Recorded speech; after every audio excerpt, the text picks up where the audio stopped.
Hello and welcome to Wednesday morning. We are on the 8th of March and I have completed the bottom row, second bottom row on my cross, on my Lenten cross. We are heading very much towards that centre of Holy Week and Easter. Still lots of Lent to go. We're on chapter 13 today of Job, and we're finding out what's in Job's mind. We heard Zophar speak a couple of days ago. He was trying to comfort Job, and then Job returned his thoughts to Zophar, and now Job is going to address God in response to what Zophar said. God is going to speak directly to God again and make a plea to him, and to see what it is that he can say to God really in his situation. You remember that Job's life has fallen apart, everything's been taken from him, and all the good things he enjoyed have gone, and he knows that he's done nothing to deserve it.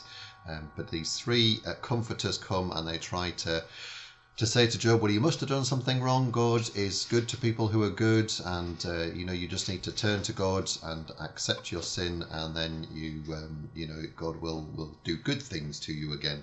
And Job says, but I haven't done anything wrong, and I just want to talk to God directly. That's what he says. So Job continues in chapter 13. He says this: I know and understand every bit of this. None of you are smarter than I am. There's nothing you know that I don't. But I prefer to argue my case with God all-powerful. You are merely useless doctors who treat me with lies. The wisest thing you can do is to keep quiet and listen to my argument. Are you telling lies for God and not telling the whole truth when you argue his case?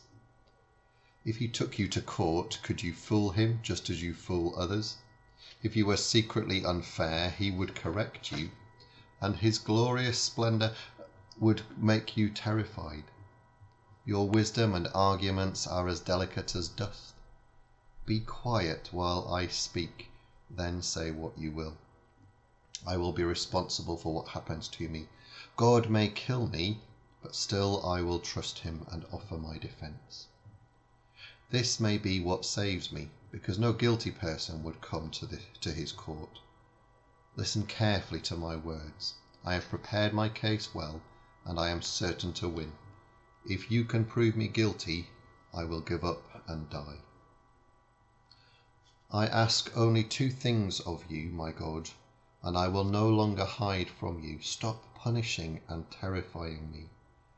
Then speak, and I will reply, or else let me speak, and you reply.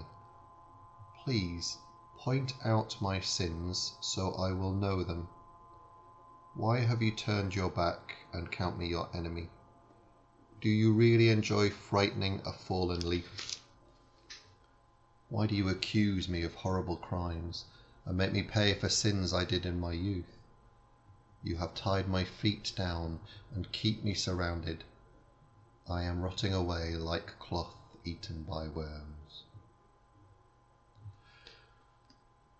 I know that it is not such kind of uplifting material, the book of Job, but I do love Job's honesty and the way that he speaks, the language of so many people and of all of us really in certain times and certain situations. Just love the way that when he speaks to his comforters, to the three of them together, there's nothing you know that I don't. The wisest thing you can do is to keep quiet. How often do we want to say that to people sometimes when we're in a bad place, when things are not going as we want them to? And the way that he then speaks to God so honestly, so openly. Why do you accuse me? You've tied my feet and keep me surrounded. I'm rotting away like cloth eaten by worms.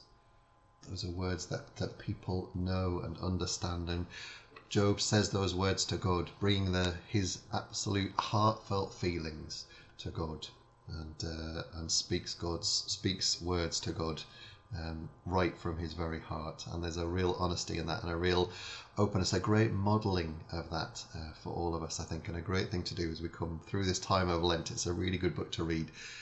enabling us to think, I need to be honest with God, and I need to be open with God, and I can speak directly to God. That's what Job wants to do. He's calling out and he wants to hear God's reply. That's what he wants. That's a really good thing to be thinking about in Lent. So have a really good day. Have a really good Wednesday. I hope it's a good one for you, and join me tomorrow. Tomorrow we'll complete the first third of the book of Job. We'll be heading into the second third on Friday, so do join me tomorrow, and we'll do chapter 14. I'll see you then. All the very best. God bless. Bye bye.